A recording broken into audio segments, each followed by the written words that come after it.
Wajibina wajibatina wa amina wa amatuna wa qadina qalabina wa wajibati alaina wa alaikum isma'ina sallallahu wa ila arwahi amwati ahli hadha majlis Allahumma yamkiruduna masyarakat yang rasa Bihadrat Sayyidina Rasulullah sallallahu alaihi wasallam al-Fatihah.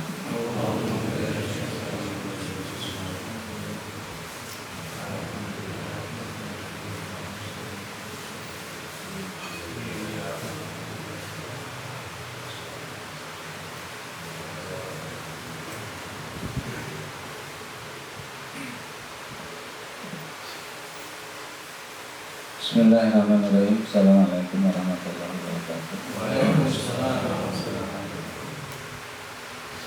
Alhamdulillah.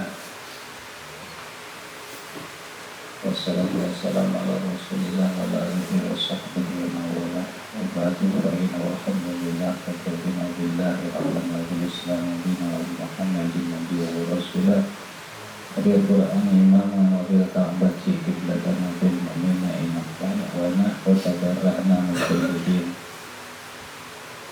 Iqaliku dinal islam wa amana bi kulli kitabin anna sallallahu alaihi wa rasulullah wa sallallahu alaihi malaikatillah wa bil qadaraka wa syarif wa bil yawmil akhir wa bi kulli ma ja'i Muhammadur Rasulullah sallallahu alaihi wasallam wa bi kamali wa lahi mamut wa wa insyaallah kalamina alladhina lahu kunalu wa Assalamualaikum Allahumma ya Rabbana alamin. Para jemaah hadirin yang memuliakan Allah Subhanahu wa taala, khusus guru kita Ustaz Gopar dan juga ustaz-ustaz yang lain dan sahibul bait, para jemaah sekeluarga, juga Bapak Profesor Al-Mustauli selaku Ketua MC. Alhamdulillah hadir bersama kita. Semoga semuanya senantiasa berada di dalam lindungan dan karunia rahmat dari Allah Subhanahu wa taala. Selanjutnya kita lanjutkan kajian kitab Sifatus Saja, sarah dari kitab Safinatun Najah, yaitu kitab yang menjelaskan tentang usuluddin dan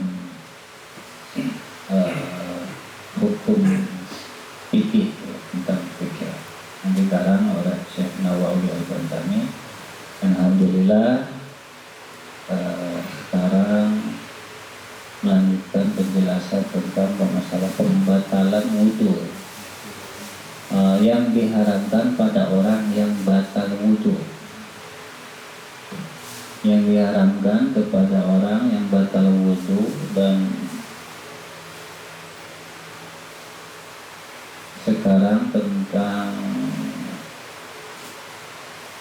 melanjutkan dari pasal tersebut, melanjutkan yang dari sebelumnya yang diharamkan kepada wanita haid, ya. Wa yahrumu bil haid asratu asya, as-salat wa tawaf wa masul mushaf. Iya, itu. Sekarang masul mushaf, ya. Wa salisuha, nomor ketiga yang diharamkan kepada wanita haid. Pertama, sholat. Kedua, tawaf.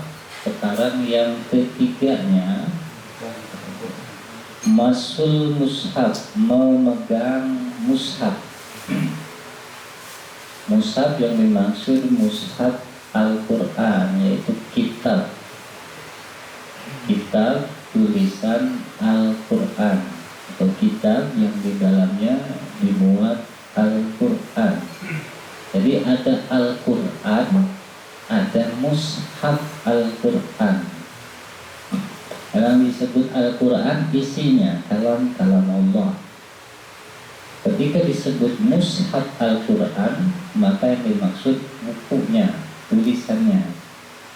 Ini mushaf tentang kitab fikih. Maka ketika Al-Quran tersebut sudah dibukukan, berarti yang dimaksud adalah mushaf Al-Quran. Di dalam mushaf tersebut yang sudah kita kenal, biasanya ada tulisan la yamassahu ilal mutahharun, ya. Nomor ketiga yang diharamkan kepada wanita haid masul mushaf, memegang Al-Quran, hatta hawa sih, bahkan pinggirannya Al-Quran. Wama bainas suturi wal waratil bayad bainah, dan apa yang ada di antara barisan Al-Quran dan kertas putih yang ada di antara sampul atau jilid Al-Quran pada permulaannya dan akhirnya al-muttasil bih, yang nyambung, yang berkenaan, yang nyambung, yang mutasil.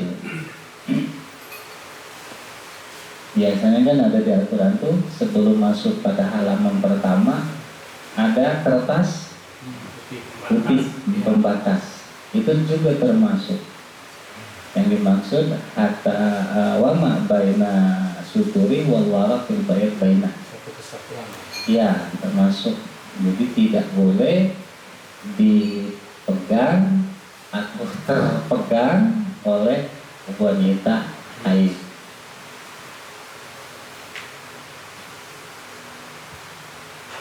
Wa yahrumu al-masu walau bihainin, dan haram artinya tidak boleh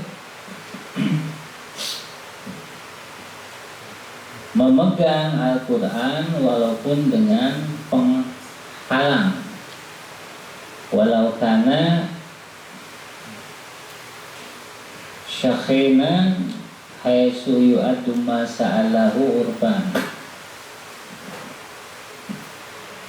yu'addu ma san lahu urban, walaupun penghalangnya itu penghalang yang tebal, ya, misalkan memegang dihalangi pakai apa ya, pakai alas misalkan pegang, ya, walaupun itu tebal, haitsu yu'addu masan lautan, selama memegang itu disebut memegang, dihitung memegang secara uruf. Yang namanya memegang, yang terhitung dalam perhitungan huruf, ada kebiasaan memegang, tidak boleh.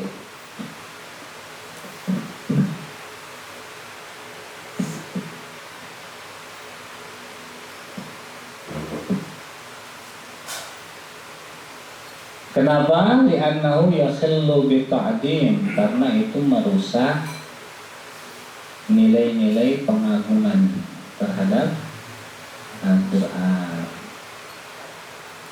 Jadi sebaik-baiknya yang namanya wanita haid dihindari memegang Al-Quran, walaupun dengan, kalau istilah orang Sunda, dicumpal pakai ini lagi, misalkan pakai kain gitu. Seperti itu. Ini Al-Quran nih, karena tahu, wah saya lagi haid, ya, diambillah Al-Quran itu dengan walaupun pakai alas, pakai misalkan pakai kain. Jadi sebaiknya dihindari. Atau sekiranya ada yang bisa dimintai bantuan yang lagi suci, lebih baik minta bantuan orang lain yang memang tidak dalam keadaan haid atau dalam keadaan suci.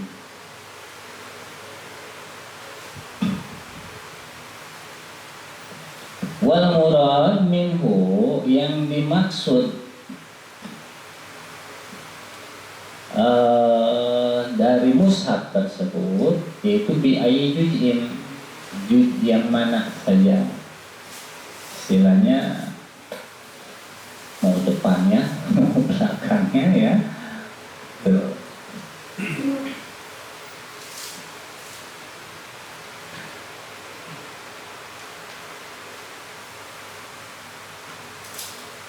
La bibatinil kaffi faqat, bukan dengan telapak tangan saja.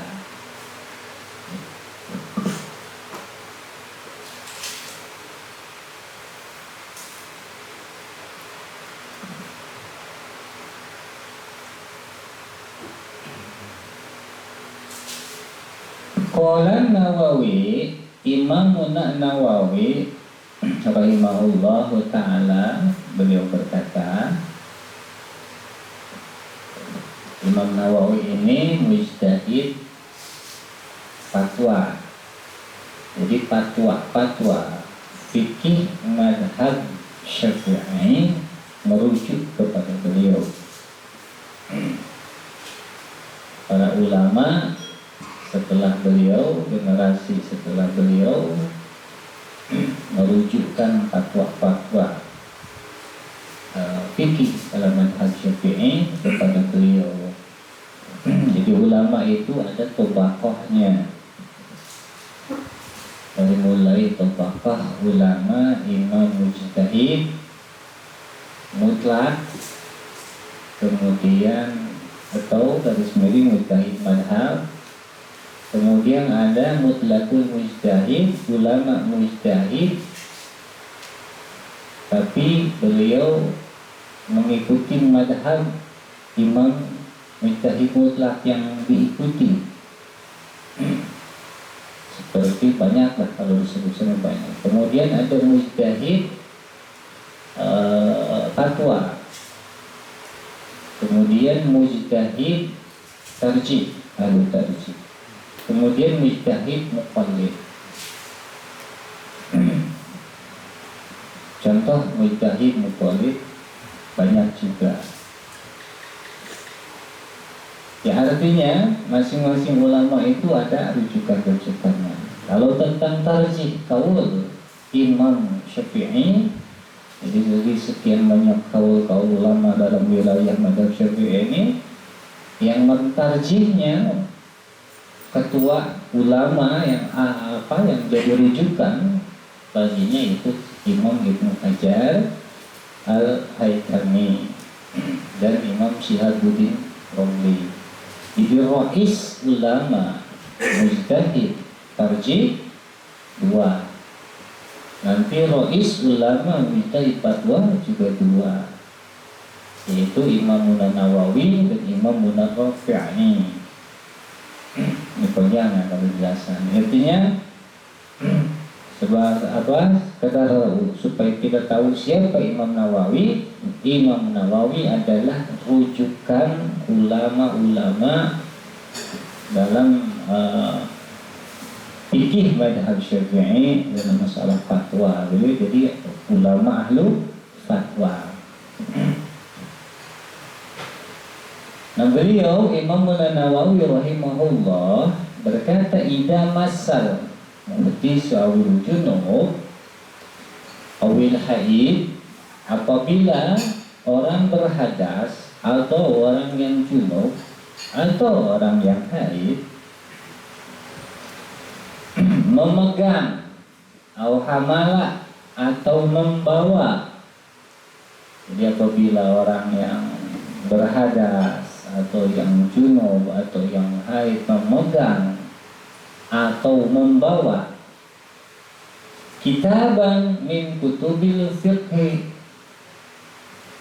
satu kitab dari beberapa sekian banyaknya kitab-kitab fikih. Contoh kitab ini, kitab Kasifatu saja, di dalamnya dimuat penjelasan tentang fikih, maka disebut kitab fikih. Atau kitab I'anatul Talibin, yang juga di dalamnya isinya penjelasan tentang fikih. Atau kitab Bajuri, atau kitab Iqna, atau kitab Nihayatul Zain, atau kemudian kitab Tuhfatul Muhtaj, atau kitab Mughnil Muhtaj, dan lain-lain. Jadi banyak kitab fikih. Misal salah satu dari yang disebut tadi dipegang atau dibawa oleh kita. Nah, kita ini misalkan berhadas atau sedang junub atau haid, dipegang atau dibawa. Atau kitab selain kitab fikih minal ulum, yang termasuk kitab yang menjelaskan tentang keilmuan, entah itu tentang hadis, atau misalkan tentang tafsir dan lain-lain. Kitab tafsir, kitab hadis dan lain-lain. Jadi kitab apa saja yang di dalamnya memuat atau penjelasan keilmuan. Wa fihi ayatun minal Qur'an, di dalam kitab tersebut ada tertulis satu ayat atau beberapa ayat Al-Qur'an.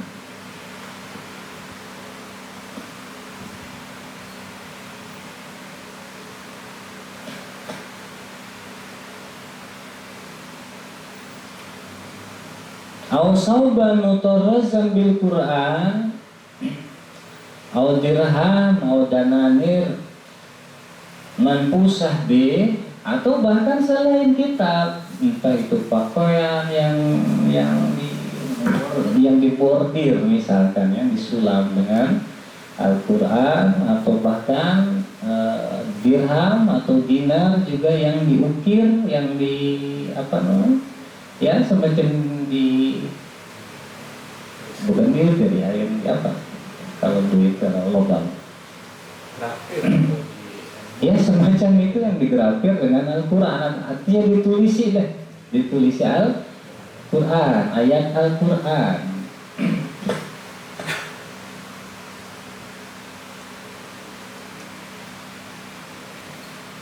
Masal jidar awil halwa awil khadzaman kusbi, atau memegang dinding, atau bahkan mungkin roti yang ditulisi dengan Al-Quran.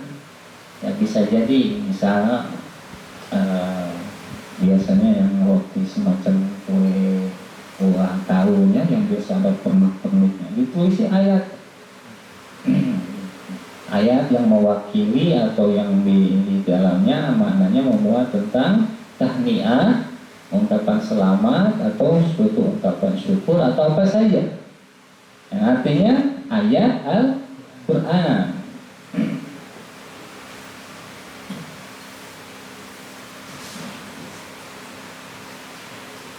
Fal madhabus sahih, maka menurut madhab yang sahih, ini menurut Imam Nawawi, jawaju hadza boleh itu semua boleh hukumnya. Itu semua boleh, jawaz artinya boleh ya. Li'annahu laisa bimushaf, karena itu semua tidak terhitung mushaf selama dikembalikan kepada sebutannya ya.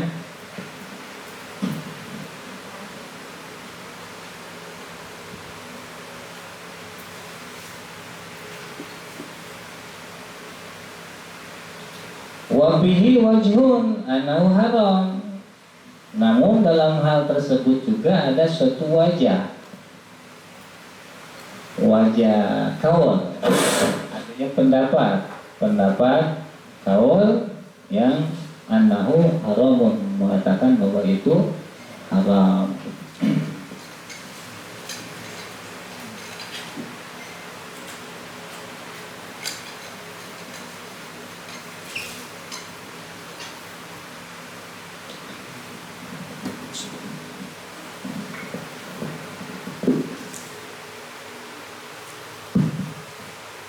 Waqala Abu Hasan al-Mawardi di kitabih al-Hawi, dan Imam Abu Hasan al-Mawardi dalam kitabnya al-Hawi beliau berkata, yajuju manusia bang mutarrajah bil Quran, boleh memegang baju yang disulam, yang di bordir dengan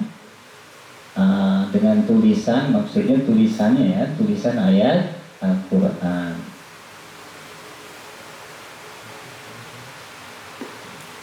Wala yajuju labsuha bila hilafin, namun tidak boleh dipakai.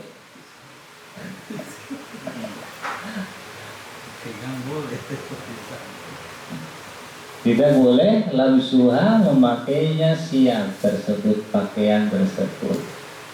Bila khilaf, ditegaskan dalam hal ini tidak ada perselisihan pendapat ulama. Artinya berarti ulama sepakat tentang tidak bolehnya memakai baju atau pakaian yang dibordir atau yang ditulisi Al-Quran. Ya, artinya caranya mungkin terserah apa saja, bagi pasal entah itu bordir atau apa, selama yang di ininya adalah ayat Al-Quran.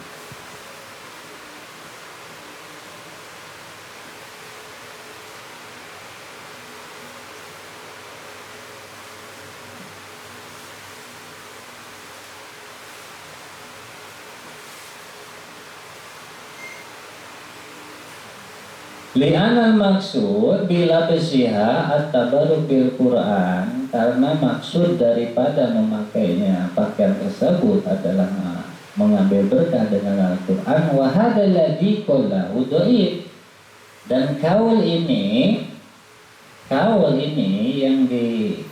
yang dikatakan Imam Al-Hawi tadi, alladzi qallahu dhaif, adalah kaul yang dhaif. Lam yufiqu ahad alaih, tidak ada seorang ulama pun yang sepakat dengannya, bima ra'aituhu, dari apa yang sudah saya lihat, saya baca. Bal jajama Syekh Abu Muhammad al-Juwaini, namun Syekh Abu Muhammad Juwaini memastikan, dan juga wa ghairu, selain Syekh Ahmad Juwaini, bijawazi labsiha, boleh memakainya. Itu belum selesai. Jadi menurut Imam Juwaini ini doi, kalau yang diungkapkan Imam Al-Hawi tadi doi. Wahada wa asawab, ini yang benar, artinya boleh. Cuman dalam kitab lain ada juga penjelasan sebaiknya dihindari. Jadi supaya tidak merusak tadi kehormatan Al-Quran. Karena yang namanya dipakai, yang bisa jadi mungkin kita nantinya ceroboh, lupa dipakai kemana, misalkan ke tempat-tempat yang tidak baik, lebih baik dihindari.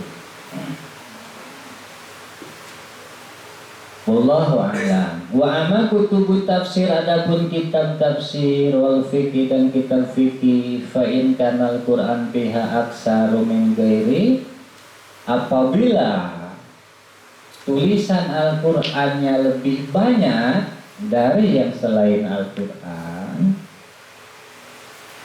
maksudnya ayatnya, tafsir misalkan, nih Al-Qur'annya lebih sedikit kadarnya dibanding dengan tafsirnya. Dan dalam tafsir juga ada banyak tafsir. Ada tafsir yang berimbang, kalimah-kalimah ibarat tafsirnya. Ada yang lebih banyak seperti tafsir Tantawi, tafsir Ibnu Katsir, dan lain-lain banyak. Ada kitab fikih. Kitab fikih juga ada kitab fikih yang juga menyertakan ayat Al-Qur'annya panjang, penjelasannya sedikit. Ada juga yang banyak penjelasannya. Nah, jika Al-Qur'annya lebih banyak, maka haroma masuha, memegangnya haram. Berarti kalau lebih banyak, kalau ayat Al-Qur'annya lebih sedikit, boleh.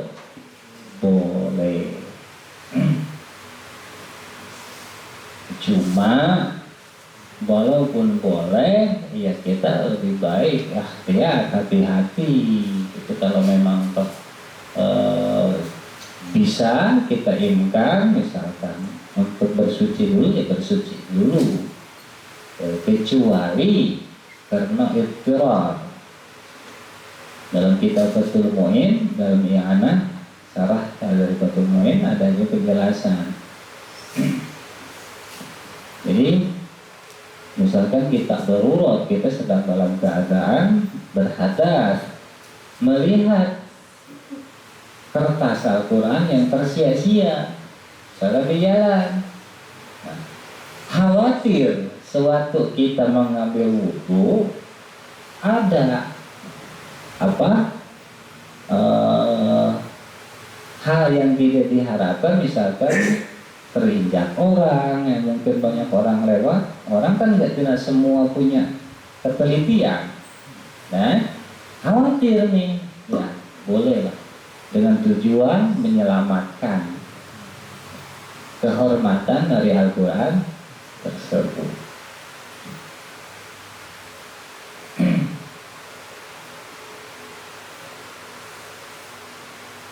Karena suatu kemuliaan juga menyelamatkan mengambil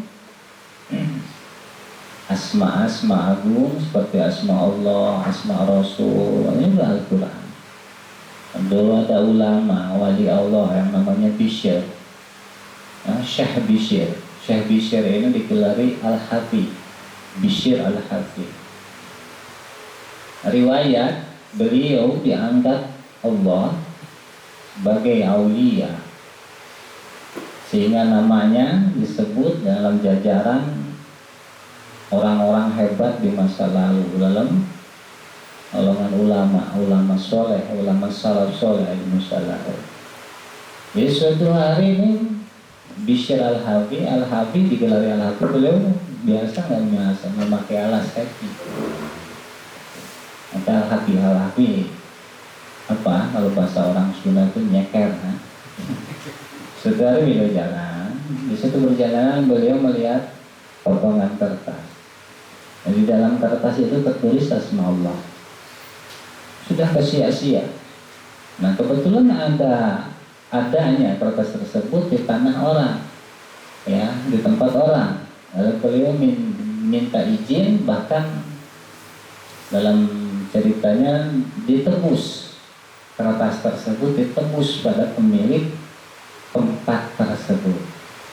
Nah, setelah beliau tebus, lalu kemudian kertas itu beliau bersihkan dari kotoran yang namanya ada di di jalan otomatis ya bisa kita gambarkan foto mungkin debu segala macam ya. Kemudian beliau bawa ke rumahnya, beliau bersihkan, kemudian beliau kasih minyak wangi dan kemudian beliau tempatkan di tempat tertinggi, di tempat yang paling tinggi dari, sehingga tidak ada yang lebih tinggi dari kertas tersebut. Misalkan di atas lemari paling atas, tidak ada yang melebihinya. Lalu beliau bermimpi seakan-akan ada suara, wahai Bishr, sebagaimana engkau telah menjunjung tinggi, mengangkat namaku, menghormati namaku, memuliakan namaku, mensucikan namaku, maka namamu pun aku angkat tinggi, aku muliakan. Itu. Dan ketika beliau ini kan sama orang-orang yang saleh, itu bahwa mimpi tersebut sahih, maka digelarilah Bishr al-Hafi, sampai sekarang terkenal dalam manaqib biografi ulama soleh beliau ada tercatat tersebut, nama beliau harum. Sehingga sampai sekarang kita generasi entah berapa ratus tahun ya, jauh di masa beliau sejaman semasa kalau tidak salah dengan Syekh Ibrahim bin Adham. Jadi dalam kisah tersebut kita mengambil pelajaran bahwa ya menyelamatkan asma Allah, asma Rasul dari kesia-siaan, keterlantaran itu sangat terpuji. Sebaiknya membiarkan asma Allah, asma Rasul ataupun Al-Quran terlalai, terlantar adalah suatu sifat yang tidak baik dan tercela. Demikian juga Al-Quran, karena sama asma di dalamnya adalah asma kalam Allah. Imam Hanafi radhiyallahu ta'ala, jika ada tamu ke rumahnya, maka tamu tersebut ditanya oleh khadamnya, apa keperluan Anda? Jika si tamu tersebut menjawab keperluannya selain urusan hadis, Imam Hanafi menemui tamu tersebut. Tapi apabila tamu yang datang menjawabnya yang urusan dengan hadis atau misalkan ingin bertanya tentang hadis, maka Imam Hanafi tidak langsung menemui tamu tersebut, namun beliau masuk ke kamar mandi, terus beliau mandi besar, bersuci, lalu kemudian beliau memakai pakaian yang bersih, dan kemudian beliau memakai minyak wangi, dan kemudian beliau mengukus wangian, lalu kemudian beliau naik ke tempat khusus untuk beliau ketika beliau menceritakan hadis. Bayangkan sedemikian hormatnya Imam Hanafi sama hadis. Ini akhlak salaf soleh.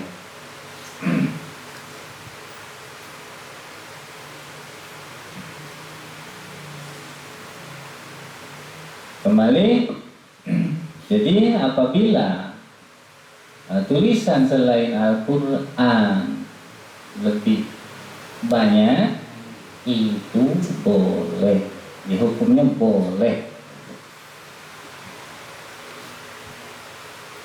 Wa amma kutubut tafsir wal fiqih, mana lewat?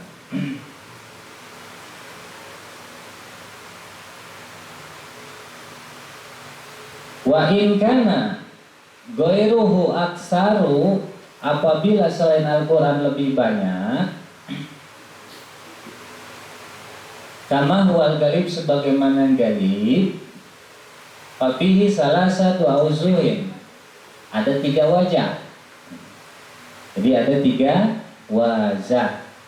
Penjelasan ulama yang paling sahih la yahrum. Tadi boleh.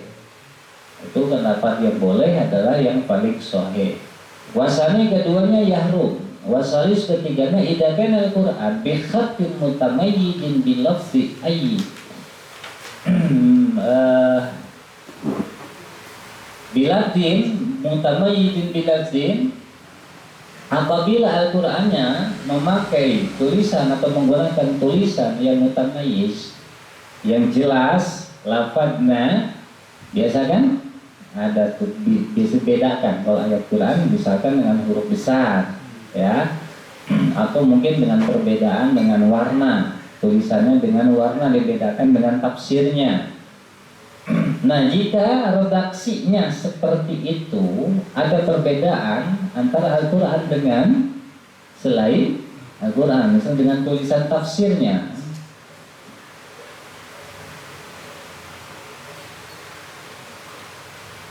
Misalkan dengan warna merah atau selainnya, haruma itu haram memegangnya. Kenapa? Karena dijelaskan.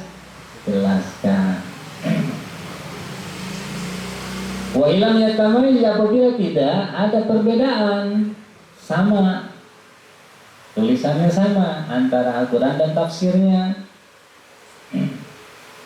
atau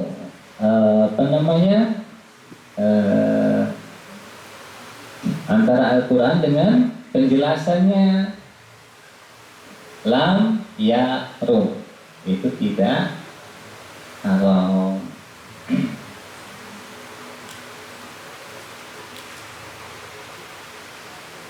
Qala sahibut tatimah min asabina Ida gulna la yahrum fawa makruh. Ketika disebut la yahrum, dimaksud di sini berarti makruh. Jadi la yahrum di sini makruh. La yahrum tidak haram di sini bukan berarti boleh. Artinya makruh. Boleh tapi tidak disukai. Ya, artinya lebih baik dihindari. Jangan boleh, hindari walaupun boleh. Wa amma kutubu hadis Rasulullah, adapun kitab hadis Rasulullah sallallahu alaihi wasallam, kitab hadis dengan banyak. Ada Mukhtarul Ahadits, belum lagi kitab hadis yang memang masyhur, kitab hadis Bukhari, Muslim, kitab hadis yang Sunan Abi Dawud, Ibnu Majah, dan lain-lain. Intinya kitab-kitab fikih, kitab-kitab hadis.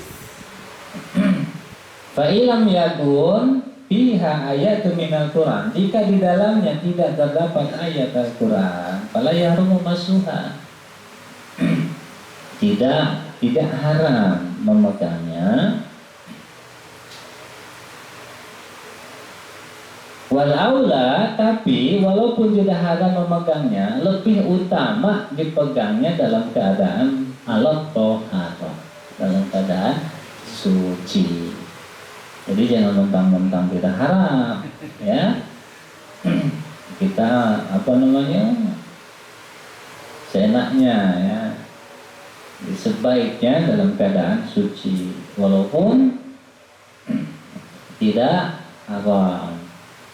Wa in kana fiha ayatun, apabila di dalam kitab hadis tersebut terdapat ayat-ayat Al-Quran, fala yarumu alal madhab, berdasarkan pendapat madhab itu tidak haram, bal yakrahu, tapi makruh. Wa fihi wajhun, dan dalam masalah pendapat ini pun terdapat penjelasannya lain, pendapat lain, anau yarum, bahwa itu haram.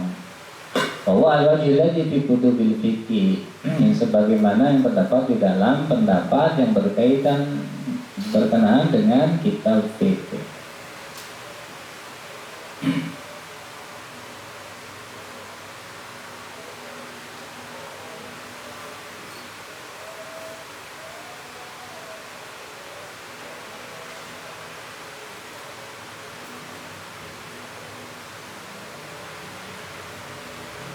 Wa amma mansukh tilawatu, adapun yang tilawahnya dimansuh kasyekh wa syaikhah idza zanaya farjumuhuma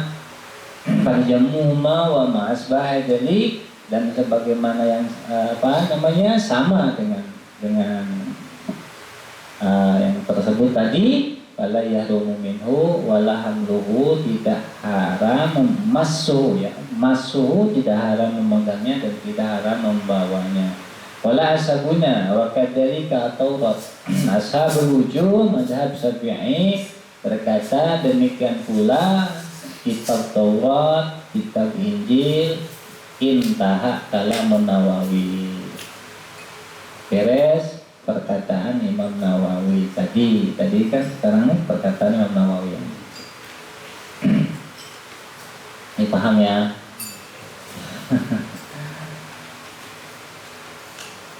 Belum bisa, belum ya? Warabiuha, keempatnya hamluk, tadi memegang, lalu kemudian nomor keempatnya membawa Al-Quran. Walau wadoa yadah ala Qur'anin, apabila orang haid atau wanita haid, kalau orang lebih umum termasuk laki-laki, adanya wanita haid memegangkan tangannya pada Al-Quran wa tafsir, ada belum jauh, kita cukupkan dulu. Insyaallah kita lanjutkan nanti minggu depan. Mudah-mudahan kita masih panjang umur, sehat walafiat, dengan penjelasan uraian-uraian tentang fikih tersebut, dan semoga menjadi ilmu yang bermanfaat untuk kita sekalian. Hadanallahu wa iyyakum ajma'in. Assalamualaikum warahmatullahi wabarakatuh.